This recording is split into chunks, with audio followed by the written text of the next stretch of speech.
All right, what is up, guys? So for today's video, we're looking at this right here. Shout out to the sponsorship.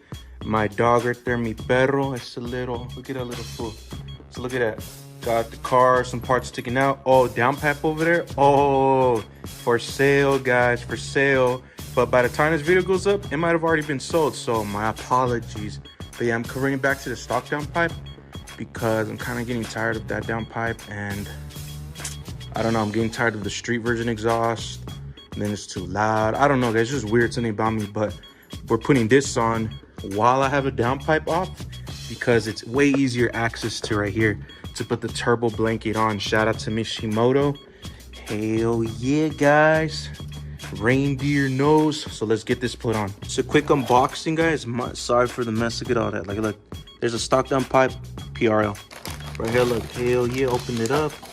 Another Mishimoto sticker. Mishimoto, look at that. Hell yeah. But here's everything. So basically, I believe I'm need to wear gloves. Yeah, I believe for this, I'm gonna need to wear gloves just in case, you know, the fabrics can get a little weird. And right here, turbo blanket install guide. Literally says right here, always wear protective gloves when handling turbo blankets because of the loose fibers might irritate skin. Look at that fire. They're fire retardant, but if the thing gets covered in oil, that'll ignite it. So you got to be careful with that. So make sure it's always dry. Make sure you're not leaking oil, basically, because some punks are stupid. If you get your blown head gasket and you start leaking oil or something, or coolant, you might fuck this shit up. So watch out for that. But yeah, this is cool. And make sure you put it on once and don't be moving it around or switching its place because it like gets burnt into position. So here's this stuff. Here's a cool little pack, you know, with the little air freshener right there, the Penguin Mishimoto. Hell yes. Before I put on gloves, guys, look, you want to get this tool right here, special tool that is for O2 sensors. You could get it at O'Reilly or AutoZone. They usually have them in stock. Even Amazon, if you're not going to do this already, if you like order it and then just order it off Amazon, that's where I got this one from, and I just have it now all the time in case I ever need to take off an O2 sensor to do a downpipe or something like right now. But yeah. So our cars have two sensors. One of them is straight to the downpipe. One of them is right here, right on the turbo. And basically you just use the opening to loop it in there.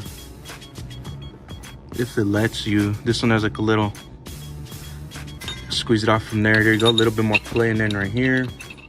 And basically just get the 1/2 fitment thing. Put it in there and then, there we go, look. Oh yeah. I just loosened it up. Let me see. These things aren't even that tight. Every time I take them off on the downpipe and I try tightening it a good amount, you know, just to make sure, they're all freaking loose already. I'm like, damn, bro, for sure. So now we just take this part off, just twist it off. Might get a little tangled. Just be careful, guys. This is what I love about having the PRL turbo inlet pipe, is just that I have space to do all this now. I don't have to be struggling, man. I could just take off the inlet piece and bam, the titanium. Look at that. Sheesh. All right, put that to the side and right here. Take off this screw, that screw down there. And then there's two right here. Look, 1, 2. Sorry for the bad lighting. So these two are 10s. I already got them loosened up. I could twist them off with my fingers now.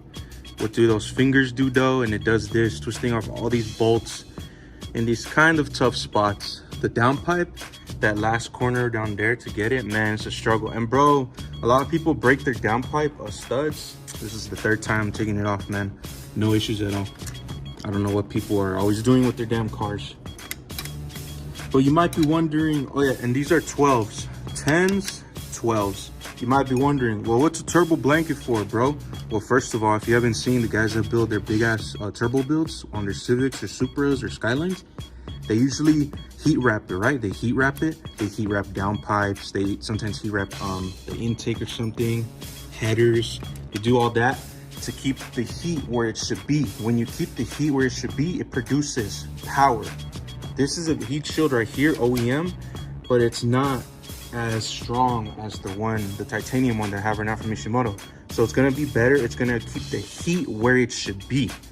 It's not gonna let heat just release or like evaporate out here. It's gonna keep the heat where it should be, basically. So it'll heat up faster. It will spool up a little better.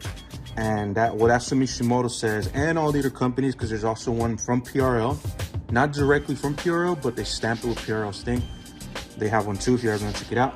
But yeah, this is freaking sick. First time doing this type of thing because this is my first turbo car. So this is sick, man. I was debating it too because of the whole thing of, oh, what if I drop oil or whatever onto it? But nah, man, you should be good if you clean your engine bay and you're always checking everything. And just like that, guys, last bolt, put it to the side. And then also you're gonna do a little baby weight reduction with this whatever this shit is, man, aluminum or whatever. I don't know what that is. Cast, I believe it's whatever coated. It's coated in a thing that doesn't let it all burn up and everything. And yeah, here, look at it. Look at the turbo. Damn. All right, guys, so now that the heat shield is off and I cleaned it up, here it is. So basically it comes with two application ways to apply this. You got springs or you got these metal wires. Honestly, I think I'm gonna just do the springs. Yeah, I think I'm gonna do the springs because it's just easier to me. And I'll show you guys how I do it right now. So basically, it literally has the cutout right here for the O2 sensor. Then you just wrap it. You have to wrap it like under the little turbo thing right here. And I believe there's something else I need to get rid of down here. Oh yeah, I need to get rid of this bracket down here. So let me get rid of that. Then I'm gonna wrap it around and then show you guys how it looks. All right, guys, so honestly, it was a little struggle trying to just like put this in here. I'll wrap it around the two spring things. Like I got a spring going down right there. The other one goes on the other side. And then basically it looks like that now. Downpipe peaking. But look at that shit. So honestly, it would have been easier with this. But it's just that I didn't know how to wrap it good, you know. But the springs are fine. It's just that on the downpipe side, it might hit. I'm gonna just have to maneuver it out the way, which it shouldn't be too bad. It'll just have to go over the downpipe. And these things handle, I mean, they're metal, and should handle it all. And that's titanium. It's gonna keep it heated better like that to wrap it around turbo. So we should be good to go, guys. Now, that's pretty much it. That's pretty much it, guys. Easy install. Hell yeah, guys. So, Christmas wrap, just the hood, and look, I exposed the vents, did some like weird tape thing where the air whatever is gonna do something and it shouldn't mess it up, but if it flies up, oh well, you know, oh well. But turbo blanket, so it started smoking a whole bunch. So when you do your install for the turbo blanket, just know that if you start seeing smoke, that's natural. Literally, I drove the car after I put it on, drove it, came back home, it was smoking. I'm like, what the hell is going on here? Went to go get food and then it was smoking. I'm like, damn, bro. So just watch out. It could be smoking. It's a natural thing. It's burning onto the turbo. It's the same thing as if you heat wrapped your exhaust manifold or your downpipe. Same thing would happen to headers. Same thing would happen, guys. So don't be scared. Me, I'm like, nah, no way the car gave up that easily. Nah, I'm like, it's the turbo blanket. And sure enough, it was. Now it doesn't heat up anymore. And it took me a while to decide to wrap it just because I was scared that more smoke would be coming out. But hell yeah, look at this. Exposed vents, guys. This thing is cool, clean. I did it like a dumb way. Like there's tape literally going across here, covering this vent, but these two vents are exposed. And then the carbon fiber, look at that. Looks pretty clean from here. It's just missing the antlers, got the nose, and then got the lights in the back. Took off the red stuff because it ripped after I went on a cruise with the homies. But yeah, hell yeah, guys. Now you can check the whip and peel. Damn, this nigga is ill. Get shit from the smooth as butter. Cut in and out of lanes undercover. Style, wow, my mirror, the rear view. You can never fly by, homie, I will see you. Mach 5, change terrains if need be. Thou shall never floor pass. I will the ID before you act on.